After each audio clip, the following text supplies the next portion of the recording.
안녕하세요. 이철기 목사입니다. 오늘은 히브리서 2장 히브리서 2장을 보겠습니다. 히브리서 2장은 1장에 이어서 그리스도의 절대적인 신성과 그리고 모든 것보다도 절대적으로 우월하시다는 것에 대해서 말씀을 하고 있습니다. 그래서 우리가 오늘 말씀을 보면은 우리가 이 히브리서가 쓰여진 목적에 대해서 말씀을 했잖아요. 네로 황제의 핍박으로부터 이 유대교에서 기독교로 개종한 사람들이 그 핍박을 피하여서 다시 유대교로 회귀하고자 하는 그러한 상황이었습니다.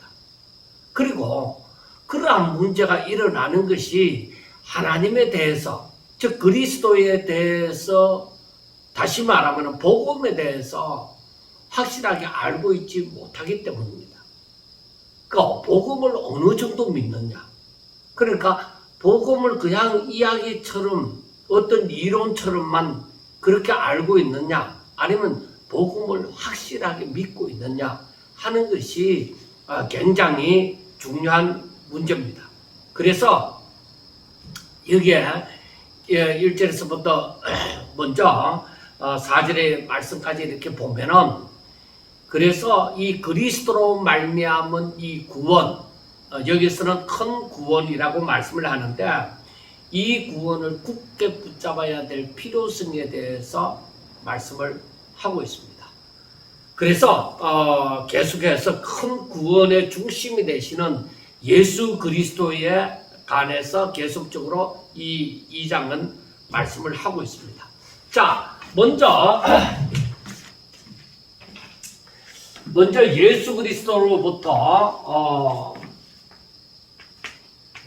예수 그리스도로부터 이 직접 간접적으로 이 가르침을 받은 세대,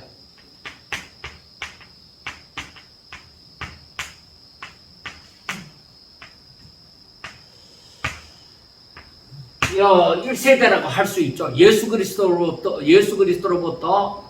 직접적으로 간접적으로 혹은 가르침을 받은 1세대들이 세월이 지나면서 먼저 하나님의 부르심을 받고 순교를 당하든지 거의 대부분이 순교를 했죠. 그런데 일단 어떻게 되어졌든지 간에 간접적으로라도 이 1세대들이 죽고 난 다음에 이 기독교 복음에 대하여 아직까지 익숙하지 않은 복음의 2세대들, 1세대, 이게 1세대라고 하면은, 그 다음에, 이 복음에 대하여 익숙지 않은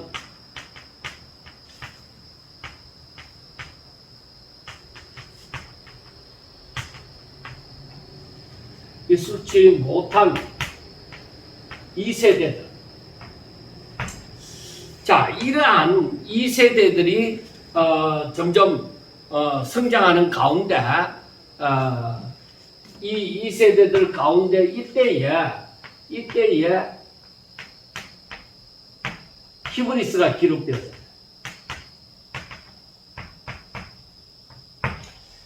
자, 그러니까 1세대에 비하여서 1세대가 죽고 난 다음에 복음에 대하여 크게 익숙지 못한 2세대 때에 이 히브리서가 기록되어졌는데, 그러니까 여기에서 생기는 문제가 무엇이냐?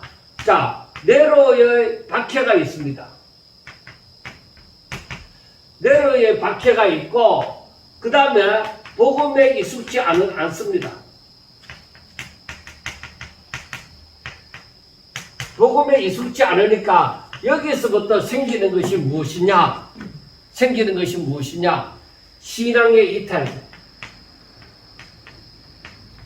배교행위가 나타나는 거예요. 이게 문제다. 이게. 그래서 이것이 바로 이렇게 되어질 때에 더욱더 크게 영향을 끼친 사람들이 있습니다. 그러니까 유대주의자들,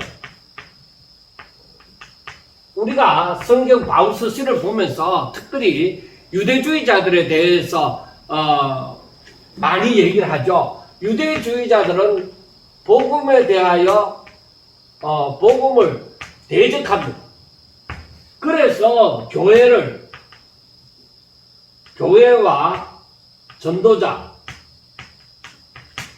전도자를 핍박합니다. 그래서 바울이 굉장히 어려움을 당하면서 살았습니다. 그래서 복음에 대적하는 이러한 일들이 또 있으니까 또 신앙의 이탈이 점점 더 생겨나는 것입니다. 그리고 이들은 예수님이 구약의 선지자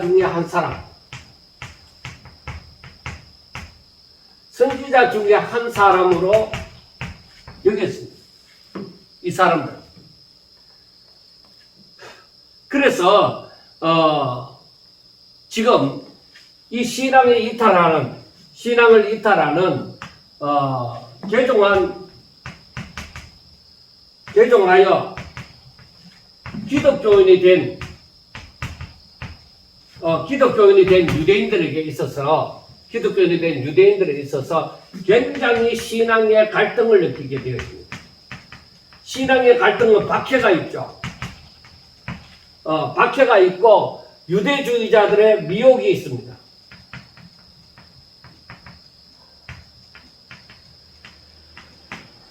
그러니까 엄청난 신앙의 갈등을 느끼는 거예요.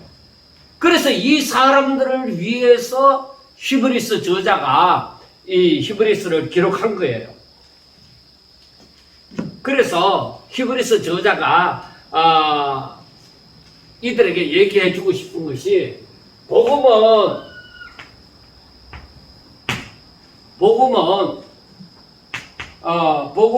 천사들에 의하여서 전하여진 율법보다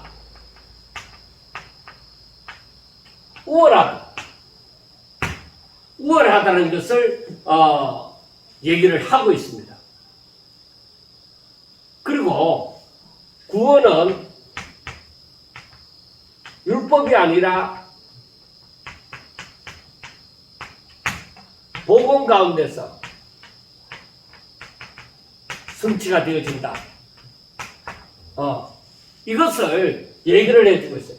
그러니까 율법보다도 우월하고, 그리고 구원은 율법이 아니라 복음에서 성취되어진다는 것을 이 저자는 얘기를 하고 있습니다. 그리고 이제 1절에서부터 4절 사이에 보면은 히브리서 저자가 세 가지 사실을 들어서 논증하고 있습니다. 첫 번째는 우리가 천천히 주께서 친히 말씀하셨다는 것입니다. 그리고 우리가 본문을 보면서 보겠지만은, 자, 여기서 보면은 자, 첫 번째, 주께서 친히 말씀하셨다. 그리고 1세대들 사도들이, 그의 사도들이 증거를 했다. 그리고 세 번째는 성령이 증거하고 있다는 것을 말씀을 합니다. 복음으로서만 구원이 가능하다는 것을 주께서 친히 말씀했기 때문이다. 그 다음에 사도들이 증거하고 있기 때문이다. 세 번째, 성령이 증거하고 있기 때문이다 하고 얘기합니다. 그래서 우리가 요한복음 14장 6절에서 보는 것처럼 나는 길이요 진리요 생명이니 나로 말미암지 않고는 아버지께로 올 자가 없다는 것을 분명하게 얘기를 해줍니다. 그리고 사도들은 뭐라고 했어요? 주 예수를 믿으라. 그리하면 너와 네 집이 구원을 얻으리라 하고 말씀을 합니다.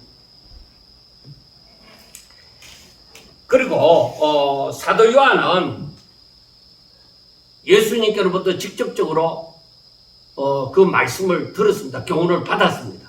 그래서 사도 요한은 요한 1서에 보면은 말하기를 뭐라고 말을 하느냐 하면은 태초부터 있는 생명의 말씀은 예수 그리스도를 통해서 우리가 직접적으로 보고 눈으로 보고 주목하고 손으로 만진 바가 되어졌다고 얘기를 하고 있습니다.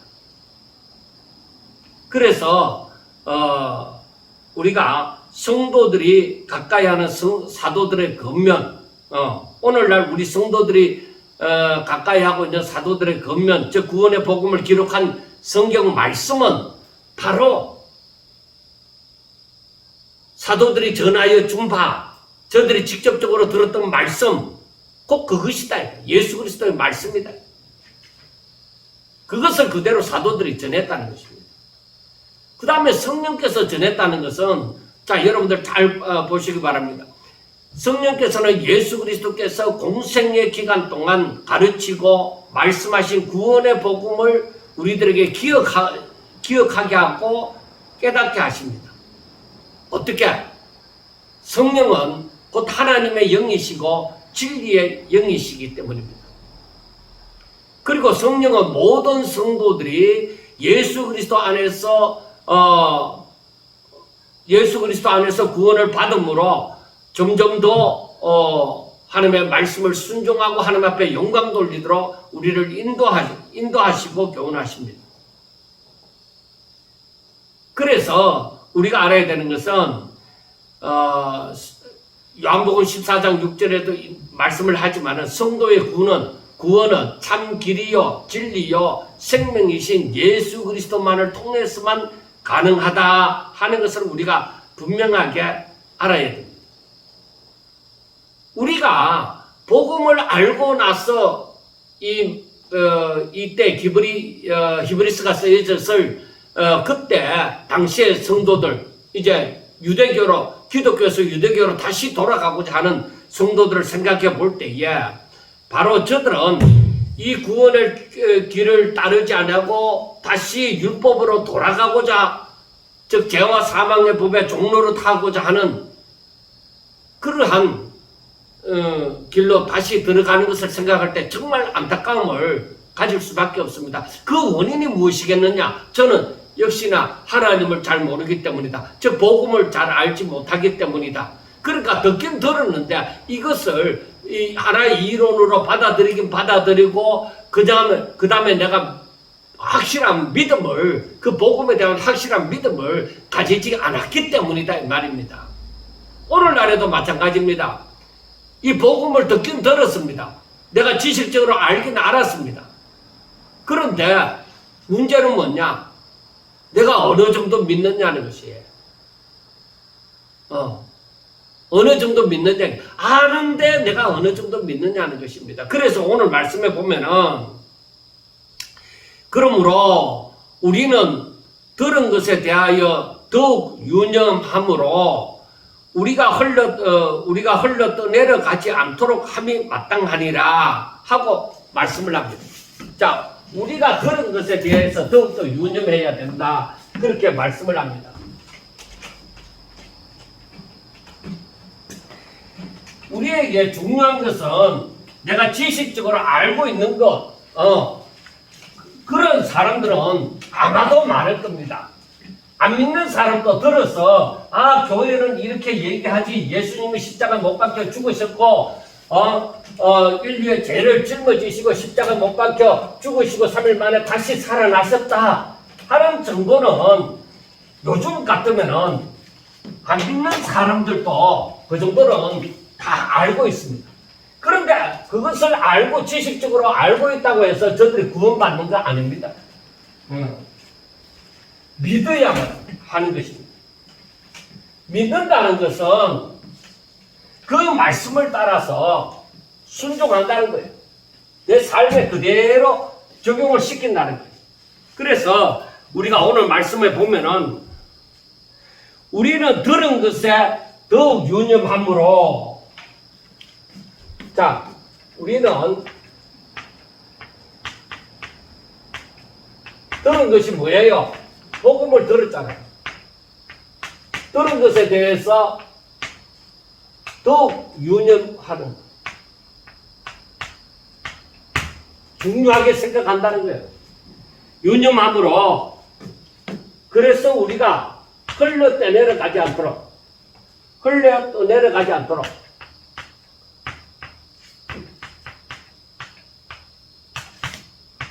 흘러 떠내려가지 않도록 함이 마땅하다. 그러니까 이 말은 복음이 우리에게 지식으로 들어왔다. 복음이 우리에게 지식으로 들어왔지만은 이걸 믿느냐, 믿지 않느냐 하는 것이 중요합니다. 그 믿는다는 것은 바로 나에게 이 복음이, 말씀이 나에게 생명이, 그 말씀은 생명이 있다고 했잖아요. 사람들의 빛이라고 얘기했잖아요. 요한복음 1장에. 그래서 이 말씀이 내게, 이 복음이 내게 생명이 되느냐. 그러니까 생명이 되어진다 하면 내가 살고 죽는 거예요. 이 말씀으로. 그 생명이고, 믿지 않는 것은 생명이 아니다.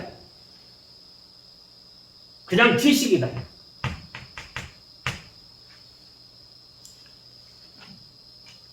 그래서 우리가 그냥 지식적으로 아는 거 하고 내가 믿고 아는 거 하고 다릅니다. 알고 믿는 거 하고 다릅니다. 천사들을 통하여 하신 말씀.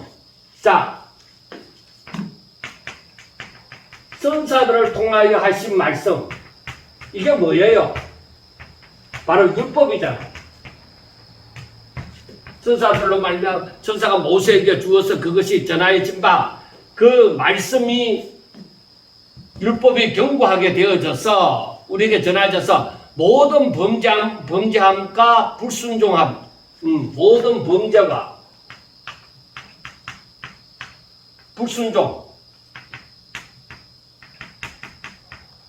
순종하지 아니함이, 이것이 보응을 받았단 말이에요. 보응을 받았거든. 우리가 이같이 큰 구원, 그런데 우리가 이같이 큰 구원은 뭐야? 복음이다. 율법과는 비교가 안 되기 때문에 그래서 큰 구원이라고 얘기합니다. 큰 구원을 등한히 여기면, 소홀히 여기면, 그러니까 내가 지식적으로 받아들이지만은 소홀히 여기가 별거 아닌 것처럼 그렇게 생각하고 등한히 여기면은 더 큰 보응, 그러니까 당연히 보응이 임할 것이다. 율법을 지키지 않아도 보응이 오는데 큰 구원을 내가 등한히 소홀히 여기면은 당연히 보응은 당연히 보응이 온다는 것입니다. 자, 이 큰 구원에 대해서, 이 큰 구원은, 자, 처음에 주로 말씀하신 바다.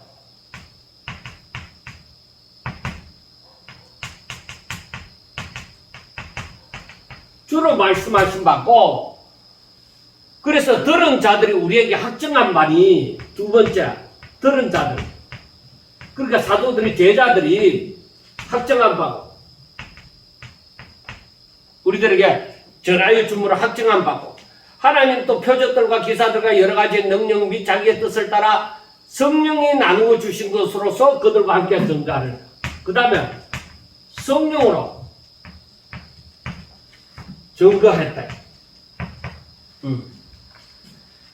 주께서 말씀하였고, 그리고 들은 자들, 사도들이 확정했고, 그 다음에 성령이 증거를 해준다. 여러 가지 능력으로 하나님이 함께 하심으로 성령이 증거하고 있다. 이렇게 말씀을 하고 있습니다. 그래서 우리가 이것을 보면서 이 큰 구원을, 이러한 구원을 이렇게 확실하게 전하여 준 바 이 주께서 우리가 주님이 천사들과 다르다고 했죠. 하나님의 아들로 하나님의 아들이라는 아름다운 기업을 얻었다 이거.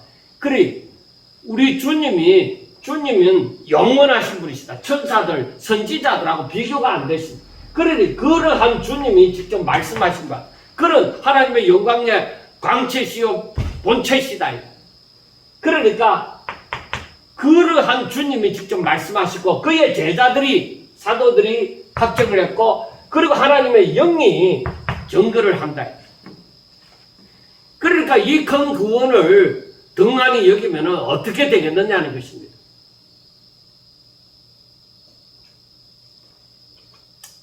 그래서 우리가 이 말씀을 보면서 야 정말 내가 복음을 듣긴 들었는데 정말 내가 소홀히 여기면 등한히 여기면 진짜 나는 복이 없는 자죠.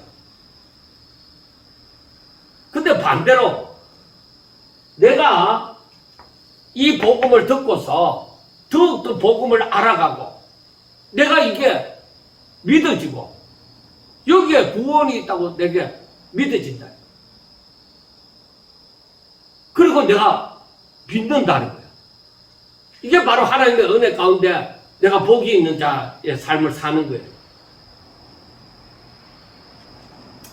제가 과거에도 한번 말씀을 드린 바 있었는데 제가 원래 뭐 믿지 않는 가정에서 태어나다 보니까 하나님을 잘 모르고 이렇게 하다가 이제 성경을 읽으면서 참 많은 의문이 들었습니다. 그래서 이것을 이치적으로 따져서 이게 믿어야 되나 말아야 되느냐. 왜? 도저히 내게 이해가 안 된다. 어떻게 이런 일이 일어날 수 있느냐. 그리고 여러 가지 내 지식과 경험 가운데서 이렇게 따져보았을 때 이게 안 믿어지는 거예요. 그래서 제가 믿어지는 거, 믿음에 대해서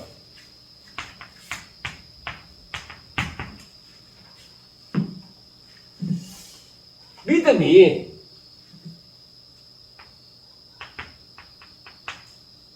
다른 것도 많이 하면 나의 것이냐? 나의 것이라고 생각할 때에 내가 이치적으로 따져갖고 이게 지식적으로 과학적으로 무슨 증명이 되어지고 아니다. 나의 것이 아니다. 믿음은 하나님의 선물이다. 하나님의 것이다. 믿음은 하나님 것이다.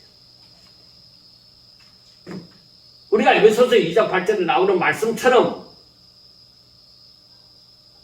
하나님의 은혜로 믿음으로 말미암아 구원받았다. 이건 하나님의 선물이다. 이게 하나님의 믿음이 내게 주어지는 거예요. 선물로 주어진 거예요. 제가 이 말씀이 참 이해가 안 되어졌어요. 그리고 이 믿음을 나의 것이라 생각, 내가 믿느냐 안 믿느냐 그렇게 생각하고 제가 하나님 앞에 기도한 것이 무엇이냐면 하나님 참 내가 신앙께 들어오자 말자 이렇게 전도사 생활을 하고 있지만은 제게 고민이 있습니다. 내가 성경을 읽으면서 하나님이 하신 일이 주님이 하신 일이 내가 안 믿어지는 것이 너무 많다. 어떻게 이해를 하고 내가 이걸 내 생명처럼 내가 받아들여야 되겠느냐. 너무 고민이 된다는 것이죠. 그렇다고 해서 내가 전도사가 되어져서 주일학교 뭐 학생회 뭐 이렇게 맡아가 하면서 도저히 자신이 없다. 내가 안 믿어지던 것을 저들에게 어떻게 가르치겠느냐. 그래서 하나님 앞에 기도했습니다. 하나님, 정말 이것이 진실이라면, 하나님이 살아계신다면, 진정한 창조주고, 진정한 통치자, 하나님께서 정말 우리의 삶을 다 주관하신다면, 하나님, 나한테 은혜를 베푸시사, 믿게 해달라. 믿게 해달라. 그렇게 기도했죠. 그런데 그렇게 기도하기를 얼마나 지났는지 제가 지금 잘 모르겠습니다. 그런데 어느 날 이게 믿어지더라고요. 그런데 내가 믿어지기 시작하는데 아니 내가 이걸 부인하고 일부러 부인을 해보려고 하는데 안 돼. 내한테 이미 그 믿음이 돌아와서 자리를 잡아놓는 거예요. 그래서 제가 말하는 것이 무엇이냐? 하나님의 말씀을 읽고 묵상하라. 그리고 하나님의 말씀을 읽고 묵상했으면 그 다음에 믿음을 가지고 순종하라.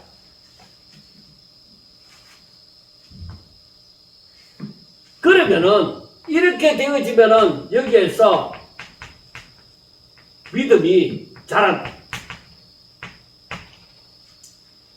사람이 어린아이가 태어나서 엄마 젖을 먹고 그 다음에 이유식을 하고 그 다음에 밥을 먹고 그 다음에 열심히 뛰어다니면서 운동하고 이래서 건강해지잖아요. 그것처럼 내가 하나님의 주님을 내가 영접하고 나서 이 하나님의 말씀이 다 영접했다고 해서 다 믿고 아는 것은 아니잖아요. 읽고 묵상하고 그리고 내가 믿음을 가지고 순종하라.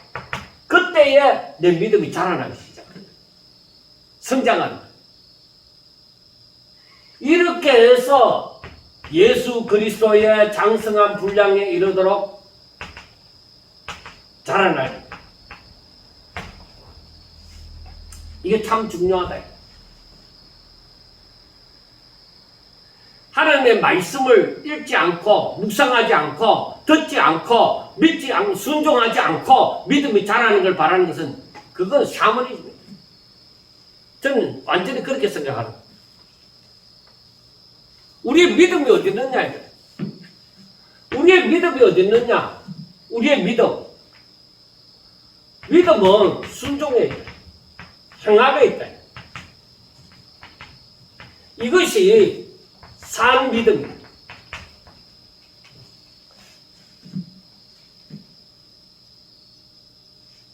우리가 처음에 복음이 지식으로 들어왔을 때는 이건 믿음이 아닙니다.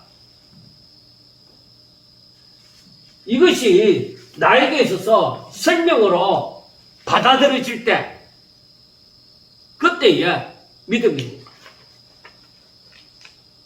그래서 제가 의심하고 참 괴로워하면서 내게 생명이 되어지지 않았을 때에 믿어지지 않았을 때에 의심만 가득 찼을 때에 제가 너무너무 괴로워하던 그 시간하고 내게 어느 날 진짜 내가 하나님을 알고자 참 그렇게 기도하고 하는데 어느 날 내게 생명으로 다가오고 정말 부인하고 싶어도 일부러 부인을 해보고자 해도 그것이 안 되는 이제 내가 믿을 수밖에 없는 그런 순간이 이렇게 되어지는 것을 보는 거예요. 그래서 그때부터 제가 아는 것이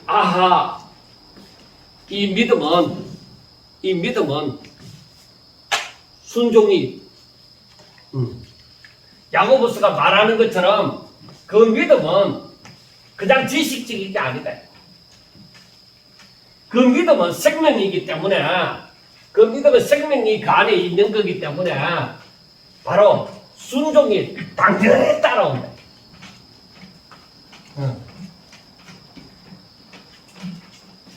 그래서 우리가 이 말씀을 가만히 보면서 아는 것이 바로 무엇이냐? 내가 복음을 들었다. 복음을 믿는다. 그랬을 경우에는 여러분 내가 복음을 믿는다 하면은 예수 떠나서 살 수 없습니다. 내가 복음을 믿는다고 하면은 온전히 예수와 연합한 자 되어져서 살기를 원하고 정말 내가 부족할지라도 내가 신앙생활을 더 잘하기를 바라고 또 바랄 것입니다.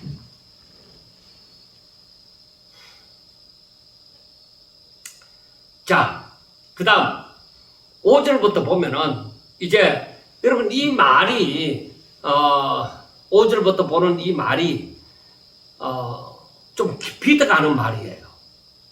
그러나 너무 어렵게 생각하지 말고 그 말씀 자체를 우리가 곰곰이 조금만 더 생각해 보면은 깨달음을 얻을 수 있을 것입니다. 자, 하나님이 우리가 말하는 바 장차 올 세상을 천사들에게 복종하게 하심이 아니니라.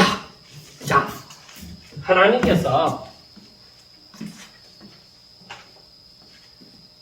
하나님이 우리에게 말하는 바, 하나님이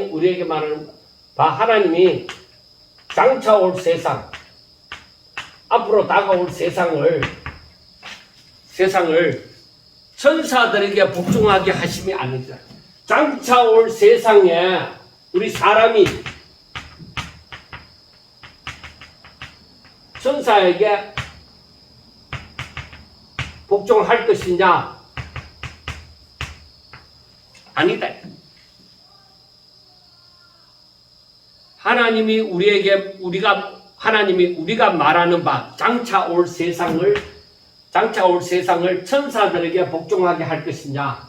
우리가 장차 올 세상에 우리가 천사들에게 복종할 것이냐? 바로 그 말입니다. 아니다.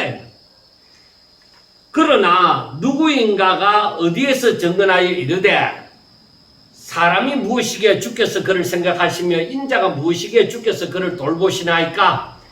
그를 잠시 동안 천사보다 못하게 하시며 영광과 존귀로 간을 씌우시며 만물을 그 발 아래에 복종하게 하셨느니라 하였으니. 시편 8편 4절에서 6절의 말씀입니다. 자, 사람이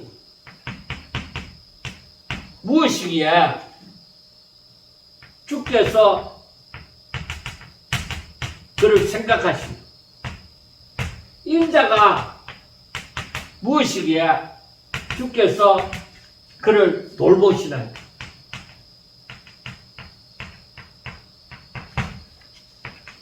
자, 여기서 사람이 무엇이기에 주께서 그를 생각하고 인자가 무엇이기에 주께서 그를 돌보시냐? 다른 피조물과는 다르게 다른 피조물과는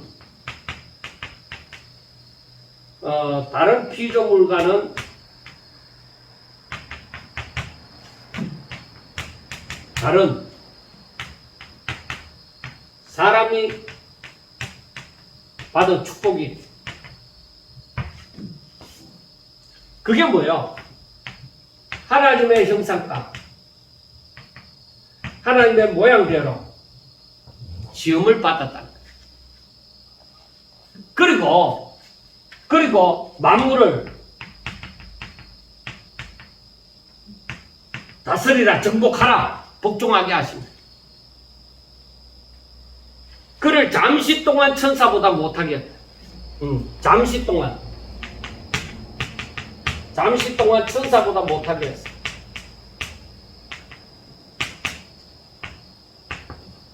그러니까 이 말은 육을 가졌다는 거죠. 그러나 영광과 존귀로 간 씌우셨다. 하나님의 영광과 존귀함이 이 사람에게 있는 거예요.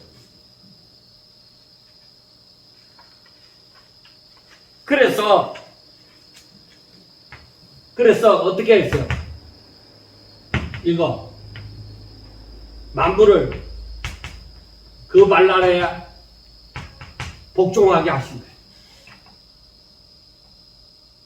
그래, 이 은혜를 이 시인이 시편 8편에서 이 시인이 깨달은 것이 사람이 도대체 무엇이라고, 인자가 도대체 무엇이라고 하나님께서 이렇게 그를 생각하고 그를 돌보시나이까 이 말. 어떻게 이러한 축복을 주셨느냐는 것입니다.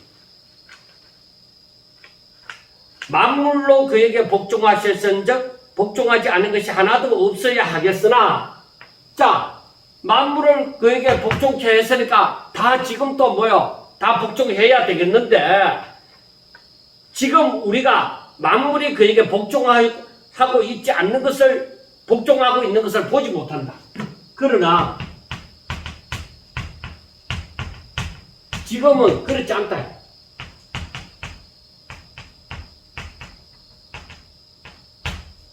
왜 그럴까? 왜 그럴까요? 사람이 죄를 범함으로, 즉 하나님을 대적하는, 하나님과 같이 되려고 했죠.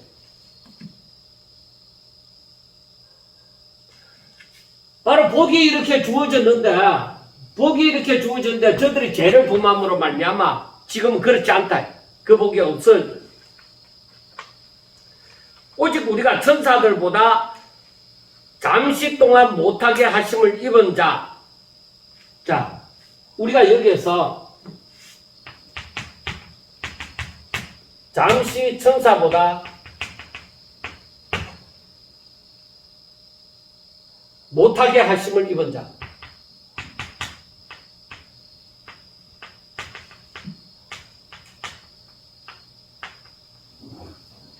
이때는 누구를 얘기하냐? 예수님을 얘기해요. 예수님이 성육신하사 육신을 가지고 이 땅에 오셨다. 이제 입은 자, 곧 죽음의, 이 예수님이 곧 죽음의 고난으로, 죽음의 고난 받으심으로 말미암아 영광과 종기로 간을 쓰셨다. 간을 쓰신 예수를 보니, 그러니까 이 잃어버렸던 이 영광을 예수님이 죽음의 고난을 통해서 영광과 종기로 간을 쓰셨다. 다시 회복을 했다 이 말이요. 예수를 보니 이를 행하시면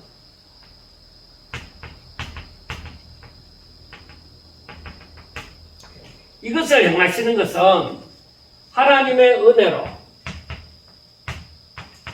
분명하게 알아야 됩니다. 이것은 하나님의 은혜다. 하나님의 은혜로 말미암아 모든 사람을 위하여 죽음을 맛보려 하십니다.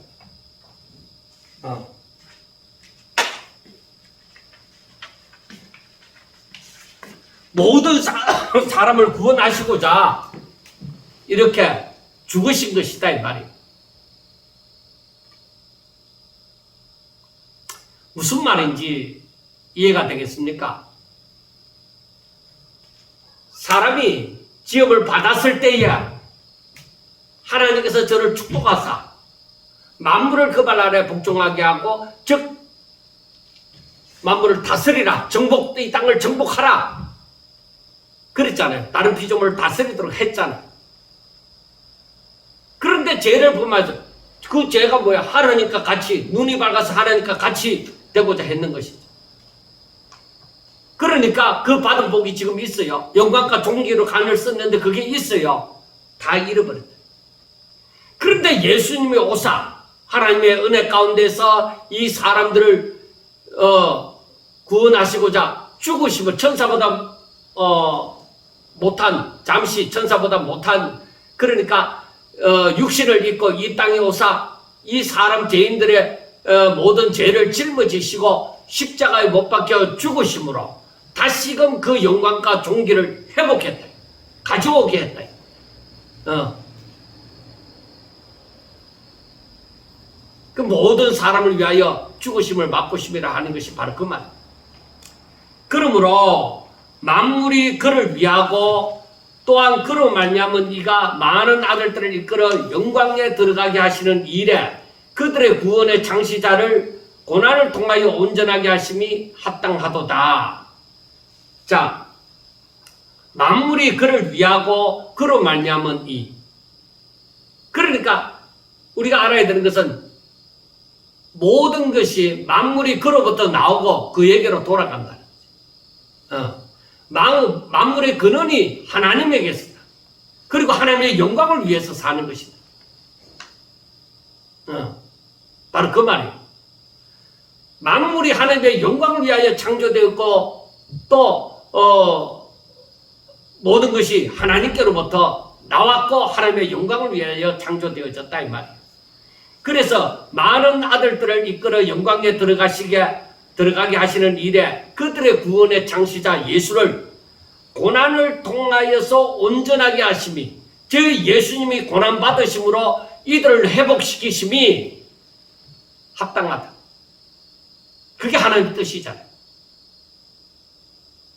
말이 조금 어렵게 되어졌지만은 아마 제가 하는 말을 들으면서 조금 이해가 되리라고 생각합니다.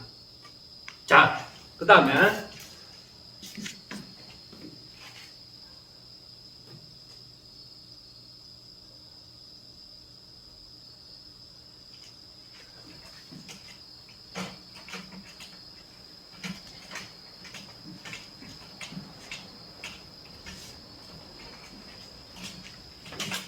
조금 이 한글로 된 성경을 보면서 조금 어렵게 느껴질지 모르지만은 그러나 어느 정도 신학적으로 좀 깨달은 사람들은 이 말씀이 이해가 되어지리라고 생각합니다. 그리고 제가 하는 말을 곰곰이 생각해 보다 보면은 이 말씀이 다 그대로 이미 여러분들이 다 복음을 들었으므로 복음을 알고 있으므로 이미 알고 있는 얘기예요.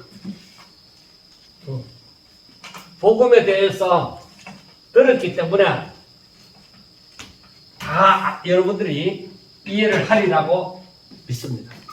자, 11절. 거룩하게 하시는 이와 거룩하게 함을 입은 자들이 다 한 근원에서 난지라.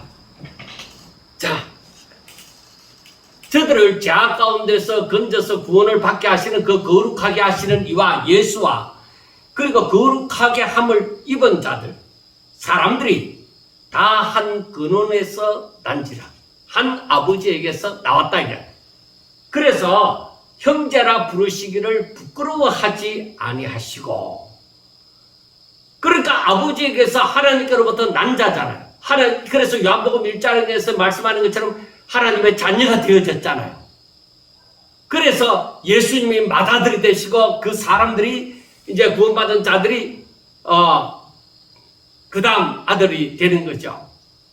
그러니까 이렇게 다 하나님께로부터 난 자들이다 이 말이, 하나님의 자녀들이다. 그래서 그것을 부끄러워하지 아니하시고 이르시되 내가 주의 이름을 내 형제들에게 선포하고 내가 주를 교회 중에서 찬송하리라 하셨으며, 이것은 시편 22편 22절에 있는 말씀인데, 내가 주의 이름을 내 형제들에게 선포하고 내가 주를 교회 중에서 찬송하리라. 그러니까 하나님을 알리고 하나님 저들과 함께 하나님 앞에 하나님을 찬송하는 그것을 얘기를 합니다. 그리고 또 다시 내가 그를 의지하리라. 이건 이사야 8장 17절에 있는 말씀인데, 내가 그를 의지하리라 하시고 또 다시 볼지어다 나와 하나님께서 내게 주신 자녀라 하셨으니, 그러니까 이것은 이사야와 그의 아들에 대해서 말씀을 하는데, 그리고 이사야가 내가 사람들이 어떠하든지 간에 자신은 하나님을 의지하리라 하고, 그리고 나와 하나님께서 내게 주신 자녀들이 다 모여 하나님 앞에 이렇게 영광 돌린다. 그래 자녀들은 혈과 육에 속하였음에 그도 또한 같은 모양으로 혈과 육을 함께 지니시면, 그러니까 형제가 그 혈과 육을 지닌 인간이다 이 말이요. 그러니까 그도 또한 같은 모양으로 혈과 육을 지내시면, 즉 성육신 하시면, 그러니까 예수님이 육을 입으시고 자, 예수님이 육을 입으시고 이 땅에 오신 이유, 자, 죽음을 통하여서, 죽음을 통하여 예수님이 죽음을 통하여서 어떻게? 죽음의 세력을 잡은 자, 그 마귀, 사망 근세를 가진 자, 마귀를 멸하시. 그러니까 이 죽음을 통하여서는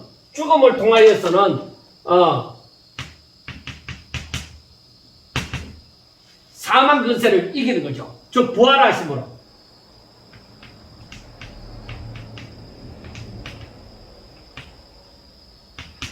그러니까 죄가 있는 사람들은 이 마귀의 부하가 되는 거죠. 마귀의 종로로 타는 거죠. 그러나 그 죄를 짊어지시고 대속의 죽음, 죄를 짊어지시고 십자가 못 박혀 죽으시는 거예요. 그런데 다시 살아나셨다 이거예요. 다시 살아났으므로 사망을 이긴 거죠. 죄로 말미암아 죽었으나, 죄를 짊어지심으로 죽었으나 하나님이 그를 살리셨다. 그리 사망을 이기시고, 사망 근세를 이기시고 부활하셨다는 거예요. 또 죽기를 무서워함으로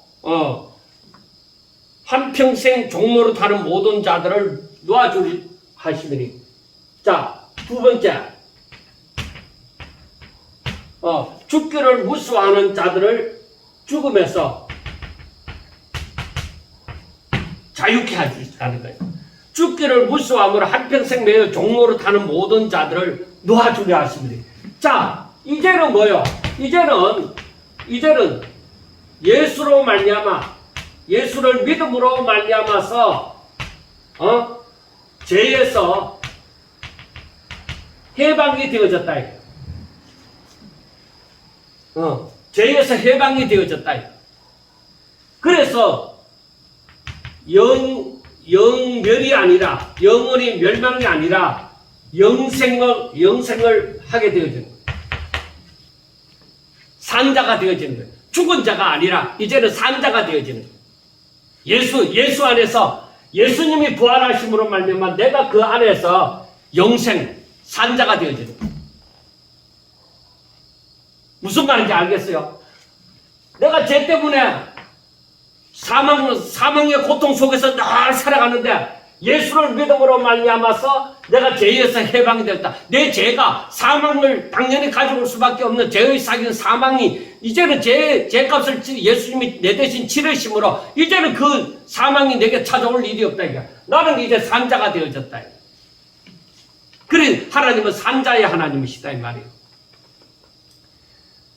자, 그래서 오직 아브라함의 자손을 붙들어 주려 하심이라. 죽음에서 자유케 하십니다. 그 다음에 여러분들 보세요.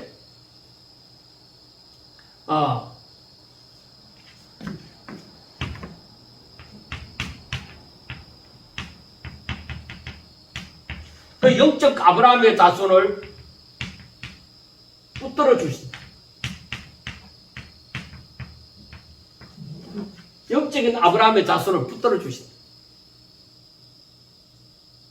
이제는 하나님이 보호자가 되시고 하나님이 저들과 함께 하시고 저들을 과와 같이 버려두지 아니하시고 영원히 함께 하시는 거예요.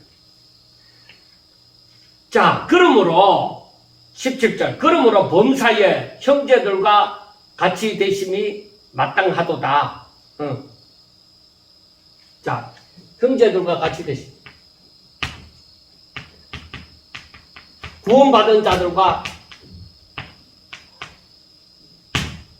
자, 어떻게 형제들과 같이 되시느냐? 첫째, 이는 하나님이 이 일에 자비하고 신실한 대제사장이 되어 우리의 중보자가 되어져서 우리의 중보자가 되어지십니다. 신실한 대제사장이 되어져.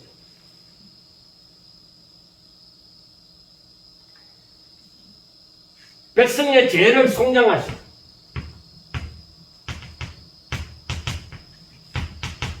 죄를 속량하시고 우리의 대제사장이 되어져서 백성들의 죄를 속량하십니다. 그가 시험을 받아 고난을 당하셨은즉 시험 받는 자를 능히 도울 수 있습니다.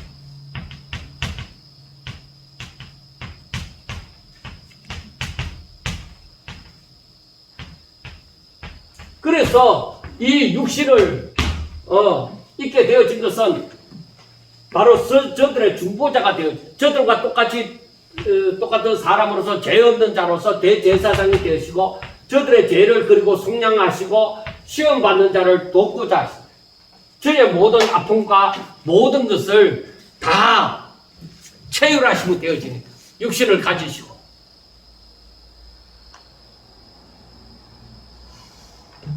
그래서 이 예수님을 알아감으로 말미암아 천사들과는 비교가 되어지지 않는 다른 것을 예수님의 비교가 되어지지 않는다는 것을 알 수가 있습니다.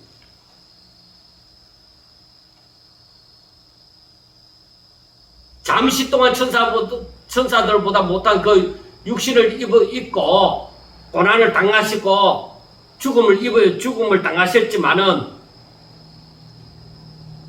죄에 대한 모든 것을 다 아는 거죠.